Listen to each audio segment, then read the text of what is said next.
Hola, quisiera darles la bienvenida a este nuevo espacio digital de Fundación Ceibal, en el que encararemos otro capítulo de trabajo hacia la creación de sistemas educativos resilientes en la región. En esta oportunidad nos va a acompañar Joanne Quinn, que es investigadora, consultora internacional y cofundadora de la Red de Nuevas Pedagogías para el Aprendizaje Profundo de Canadá, y con quien estaremos hablando de la perspectiva de los docentes como activadores del conocimiento, como activadores de redes y a su vez del papel que cumplen los directivos en las comunidades educativas como formadores de contactos y facilitadores del aprendizaje y de las nuevas realidades en entornos donde los recursos no son infinitos y donde las acciones tienen que ser muy enfocadas. También nos hablará de la incidencia que tiene la tecnología para que estos cambios y estas transformaciones puedan suceder y sean sostenibles en el tiempo. Asimismo, contar un poco la experiencia que ha tenido Ceibal con la implementación de la Red Global de Aprendizajes, que implica básicamente trabajar con las nuevas pedagogías para el aprendizaje profundo en un contexto latinoamericano bien concreto como es el de Uruguay. De mi parte, agradecerles la presencia, darles la bienvenida nuevamente y espero que esta instancia sea fructífera y de buen diálogo para seguir avanzando hacia la construcción de sistemas educativos resilientes. Muchas gracias.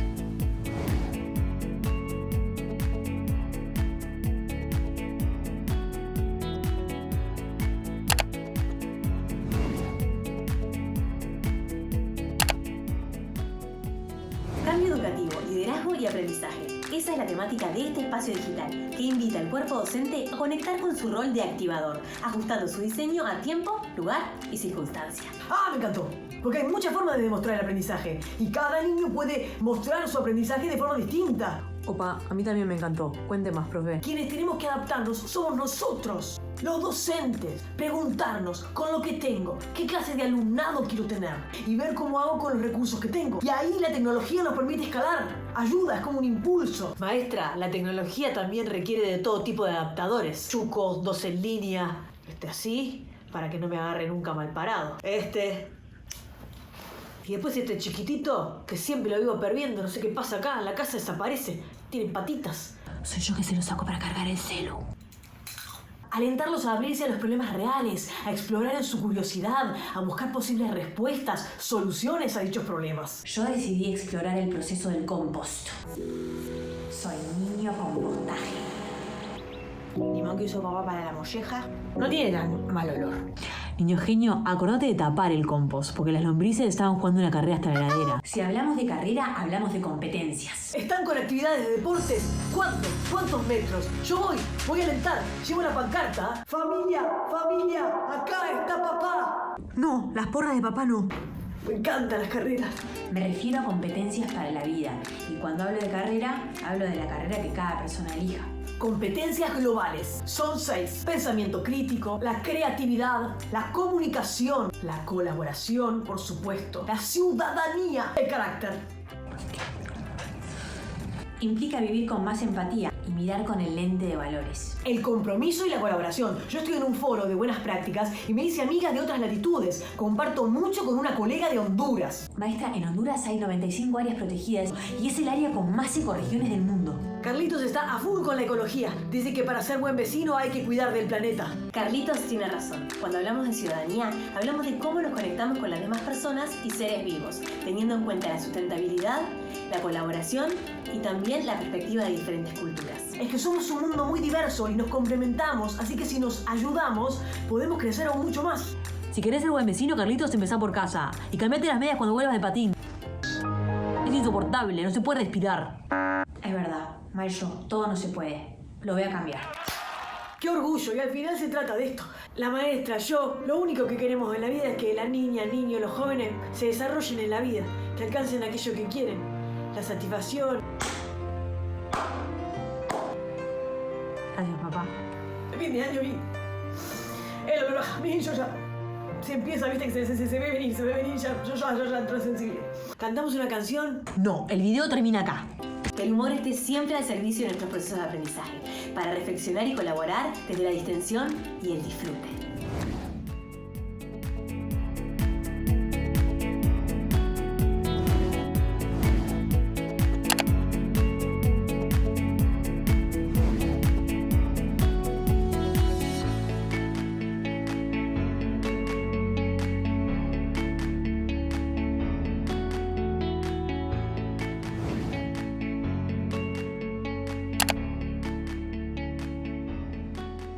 think that resilient systems are absolutely crucial. We're at a crossroads, I think, in humanity right now, and education can either improve and help all young people to flourish, or we can slip back to the way things were. I think the resilience is needed, not just because we're coming out of COVID, but because there are so many issues in the world that need to be addressed, whether it's climate change, inequity, and just so many chaotic issues that will need to be solved in the future. And so education systems need to be more agile. They need to be focused on helping all children learn, not just a few that we sort and send off to higher education. And to ensure that what we are learning in schools, the purpose of learning, is to help us become better individuals who are prepared for life, being able to contribute to our communities and to society as a whole. If we really want young people to be able to be adaptable, to be flexible, to be prepared for what's going to come their way, we have to be very intentional about creating a learning environment for them to develop the capabilities that they're going to need. We tend to call those the global competencies, and we've identified 6 of them that we say are crucial to developing this ability to be good at learning for the rest of your life, and also to be successful and happy in that life. When we ask people about these 6 competencies in some of our sessions, as we're developing these ideas, we say, what are some careers that you might think of that don't need these 6 competencies? And what we find is that time and time again, there isn't a single person who has identified a role in life that doesn't need these competencies. Whether you're going to be a physicist, a scientist, a care worker, or a circus performer, you need to have these same competencies in order to manage your own life and to also be effective in living in life with others. And those basic competencies are critical thinking, creativity, collaboration, communication, character, those internal qualities, and citizenship, those qualities that allow you to interact with the world.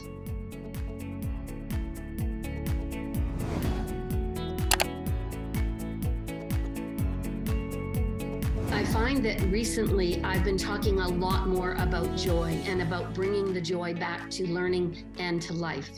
Because as I said, we are at a crossroads. We've come through a rather dark period, and the future is also quite complicated, quite complex. So that's the resilient part. We have to be agile. We have to have what it takes to change our stance in regard to the world. And we have to have the competencies that allow us to adapt to new situations. In order to do that, we have to feel centered as human beings, and this is how it connects to well-being. When we think about well-being, as opposed to ill-being or not being well, it is about developing that sense of self, that sense of purpose and meaning in our lives. It means feeling that we belong and that we're valued. And that's what the neuroscientists would tell us is at the heart of it. And we find that the way to build that is through relationships, by connecting people. The connection there to deep learning is that the way we have designed deep learning around these competencies, we are automatically embedding opportunities for young people to feel safe, to feel like they belong, to find their meaning, to find their purpose, and to have the skills in order to adapt to changing situations and to collaborating with others on their future and the future of the universe. So when I think about resilience and joy in particular, I think we feel joyful when we feel good about ourselves, when we are doing something that has meaning and purpose, when we are doing something that makes a difference, and when we are able to be engaged fully in something that matters to us and hopefully matters to the rest of the world. And that's what brings us joy. I also think that that human connection brings us joy. And one of the reasons I think joy is on everyone's mind right now is that being isolated, as many of us were over these last 2 or 3 years, created less joy because we didn't have that human connection. And human beings want to belong together, and they want to feel that purpose with one another and they want to make a contribution, and that was more limited. So I think that as we think about learning in different ways that allows people to be engaged, to do something that's authentic and real, that brings joy to them and brings joy to life.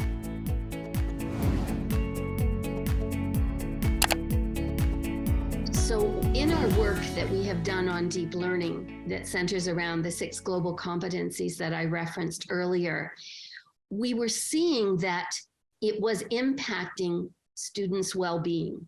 We were seeing that some students who arrived and that were the perhaps least likely to be successful in school because they were traumatized or came from very struggling circumstances seemed to flourish in deep learning. And so we have worked with a neuroscientist on our team to try and find out, why was this happening? And as she worked with us, what she pointed out is that 2 things happen. First of all, as we focus on developing all aspects of a human being, not just their academic skills for, say, reading and writing, we are using what we call an asset lens. We are looking at the talents that they bring rather than saying, there are deficits that you have to make up because you come from perhaps a difficult background. And so we are naturally building and developing growth in all of these areas that they need to be successful in life. And so it embeds how we become well because they are developing this stance towards the world. A couple of other things we do that seem to really make a difference is that when we talk about designing learning, we have 4 elements or decision points that teachers consider. One of them is the learning environment. And that is where we ask teachers to think really concretely about what kind of culture for learning are you creating in the classroom, so that we're helping them be intentional about creating that environment where students feel safe, where they belong, where they feel that they can take a risk, where their ideas are valued. As well, we have another factor, which is learning partnerships, where we help our teachers really focus in on the relationship between teacher and student, between students and other students, and between the school and the outside world, and help them have the competencies that they need to co-design learning together, to co-create learning. And what it does is change the balance of power. Instead of the teacher knowing everything and deciding everything, we're working explicitly to help our students take more and more of a role in designing their learning and being learners for life, because those are the skills that they're going to need. So when we focus on those things, what happens is we're addressing social emotional needs all the time. It's not a program that we do on Wednesday afternoon. It is part and parcel of this learning environment that we create, and it seems to be working. So the global competencies are really an anchor and a foundation for helping all of us to be better at learning and at life.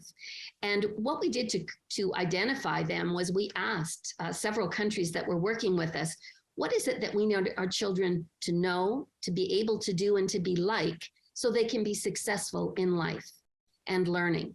And as a result of that, we identified these 6 competencies. And we have since then defined them in much more detail and also created what we call learning progressions that help us look at how well they are developing over the course of time. But these 6 competencies, the first 4 are names that you're pretty familiar with. We've been talking about them for the last 2 decades, ever since we started to talk about 21st century skills. So those are communication, collaboration, creativity, and critical thinking. The problem is, although we talked about them by name, we didn't do much with them that was consistent. The other 2 that we added were character and citizenship. And we don't want to get hung up on those words. They were the best words we could come up with across many languages and cultures that captured the sense.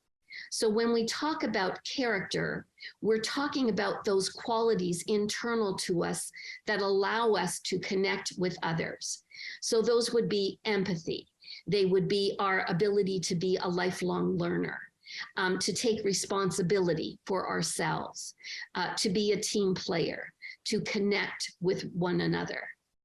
The citizenship we use to talk more about those global facing skills. So the portrayal of those inner qualities of our ethics and so on into the world at large. So the ways in which we connect with our family, with our communities, with the world in general, caring about sustainability, caring about the global situations, having perspectives on different cultures, and being mindful that we are a very diverse world and we want to respect those cultures and find ways to work together and help them improve. What has really helped us bring these competencies to life and to differentiate from having these words floating around before is that we did two things. Number one, we defined them quite specifically and precisely. And so we have dimensions for each of these competencies so that as professionals, when we talk to one another, we know what the big ideas are that underpin each of these 6 competencies. And secondly, we found a way to measure them. Because sometimes people say, oh, those are the soft skills and we can't measure them, especially across groupings. And what we have done is designed what we call learning progressions, which give a description of what development might look like at different stages of proficiency through a student's life for each of these dimensions and each of these competencies. When we combine these two, what they do is give teachers a way to talk to one another. So we have a shared language. We have a shared way of thinking about how to design learning experiences that will help students grow from whatever their level of proficiency is to that next level of growth.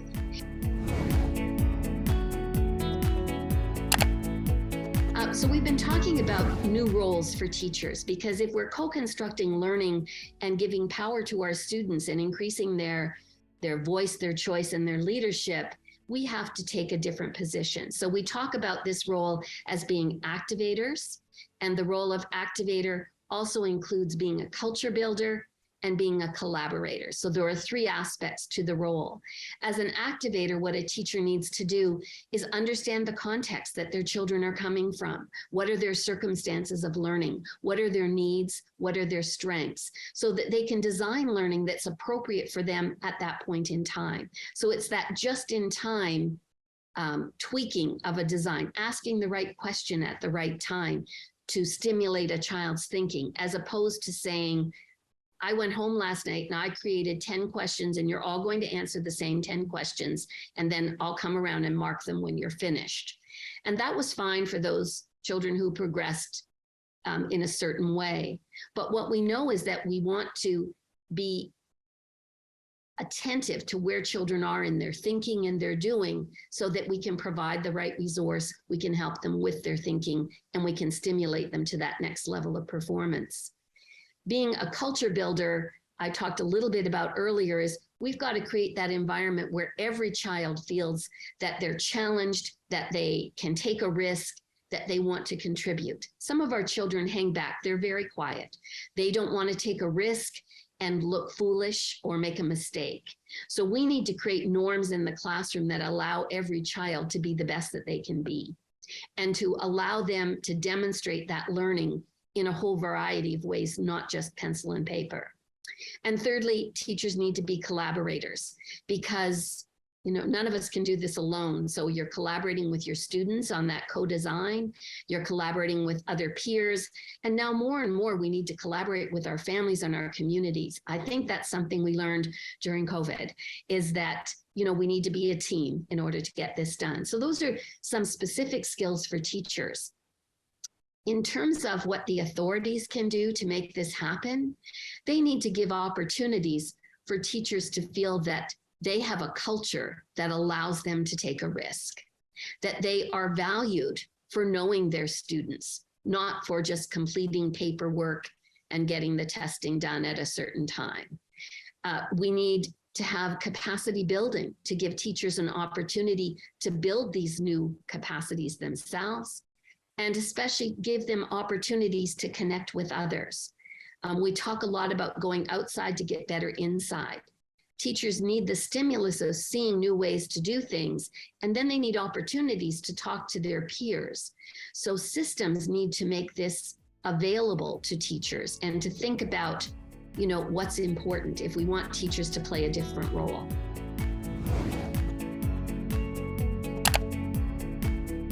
And my answer is a resounding yes, it can be done.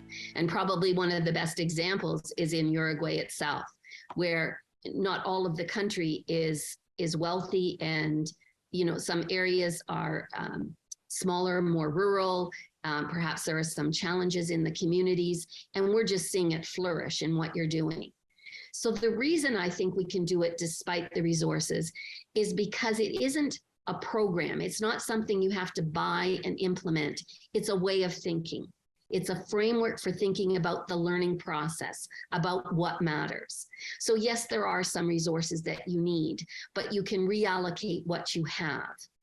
What is important is to have that shared belief about what we want our system to do. And if we want a certain kind of learner and learner outcome, students who can think and problem solve and work collaboratively, then we're going to invest the resources we have in creating the kinds of teachers that can do learning that is like that, and the kinds of learning environments that will make it happen. Now, yes, of course, we need resources, and we need governments and those that are funding education to think about how they're spending their money. So number one, I would say to them, think about, with the resources you have, what kind of learners do you want, number one? Because if you want thinkers and doers, you're going to spend your money on certain things. If you just want people who can memorize and fill in the blanks on standardized tests, then you're spending your money on textbooks and test preparation and different kinds of things. So it isn't more money, it's spending it in a different way. Secondly, though, you do need to have some of the new resources, and technology can't be ignored.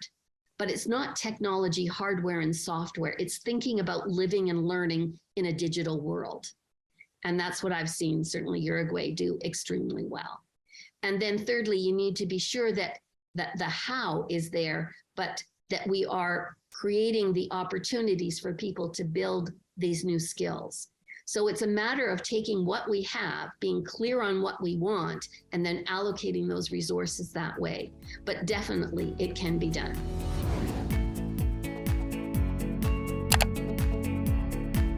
When we began our framework for helping teachers to create kind of learning environments that really help children to thrive and flourish in all ways, we came up with 4 areas that needed to be considered. One of them was pedagogical practices, the kind of pedagogies that we are used to using.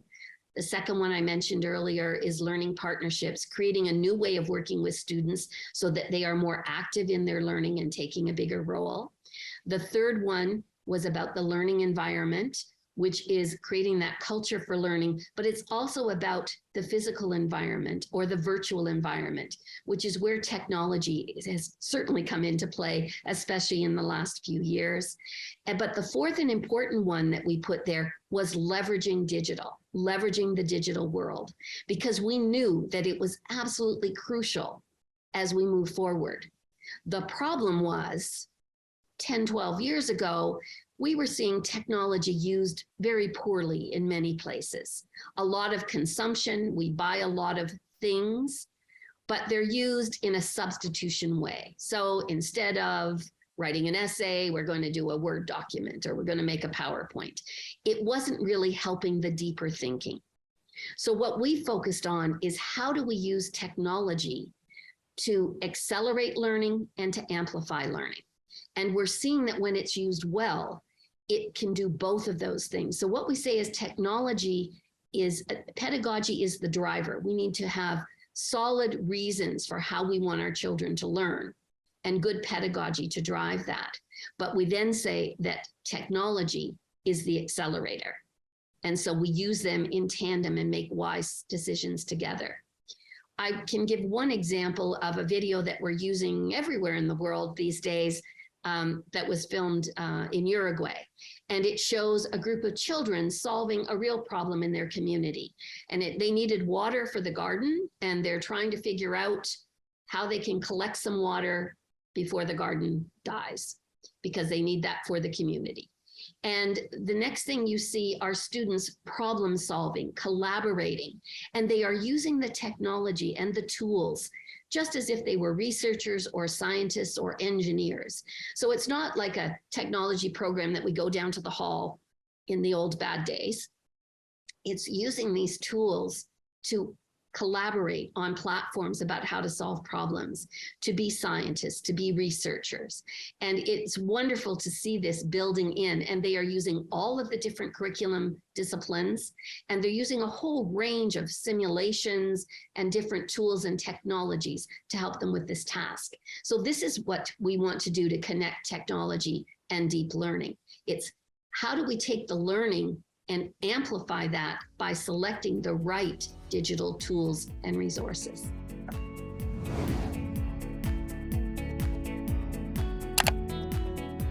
So I had the amazing opportunity to be with Ceibal and Uruguay educators in 2019, when they had a very large celebration and showcase about what they had learned in deep learning. And it was a real turning point for me in seeing how far Uruguay had come in a relatively short period of time. And I told the audience at the time that you were a leading beacon of how to implement at scale. Because at the time you had gone from the first 100 schools to engaging 700 schools in this kind of work. And yes, everyone's at a different place on the journey, but that's half of the country. And that's the most movement that we've seen in any of our countries that we're working with. So some of the outcomes that I observed at that time and since then, because we interact with you quite frequently, is that there's a real clarity about the shared purpose. People who are engaging in the work understand the why. Why is this important? They have that shared language. They're working on it. And somehow you were able to bring that to the fore, to have that shared purpose, that it is time to shift our thinking and to change. The second thing is that you built a strong culture and a strong cluster. As I said, those 700 plus schools, they're learning from and with one another. So leaders can connect with leaders, working with inspectores, so that all different aspects are coming together. The third outcome that I've been able to observe in person, but also on many of the videos that you've produced, is this sense of professionalism. I watch teachers talking about how they are changing their practice and how they are doing things new and differently, and how they're doing that in collaboration with one another. I was part of, because I've been to visit you more than one time, and could see the shift in moving towards a greater connection across the Ministry of Education and all the different divisions, as well as partnerships with other aspects of the community, so that now we're seeing it be invested in by all the different levels within that government. And that is, quite amazing and makes a huge difference. Another thing I've seen is that you're becoming a leader in Latin America. We're calling on you all the time. You're hosting visitors. You're helping us with the new cluster that's starting up in Chile with 100 schools that we hope to begin in January, Honduras, and other aspects. You've been very generous to share the examples, because when people can see this in action, it becomes not just a nice idea, but something that they could do as well. And last but not least, you contribute to the global knowledge building framework that we have by contributing in all of our webinars and our global cluster calls and our deep learning events. That's really important. So if I look at what role Ceibal has placed in this, I would say you're the glue. I've been working in the area of system change for several decades now. And what it always comes down to, whether or not you can always make little changes. There are always some people who want to do the new thing. But how do you get large numbers of people to invest in it? And in this case, it has to be sustained leadership. So what the leadership of Ceibal did was build that shared purpose and understanding. Then you built capacity of people to do it. You built partnerships. And you created a culture where people were proud of what they had done. I use as an example that event in 2019, and I know you've just had the 10th anniversary celebration as well. Those are really important things, to have milestones. And what I think is you infused innovation and joy into the work. So when I say the leadership was important because it never faltered, despite budget cuts, despite changes in government, changes in actual physical leadership within your own organization, and this whole plethora of world issues. I think the fact that you were able to focus on learning for everyone and to keep that focus in mind has been truly impressive.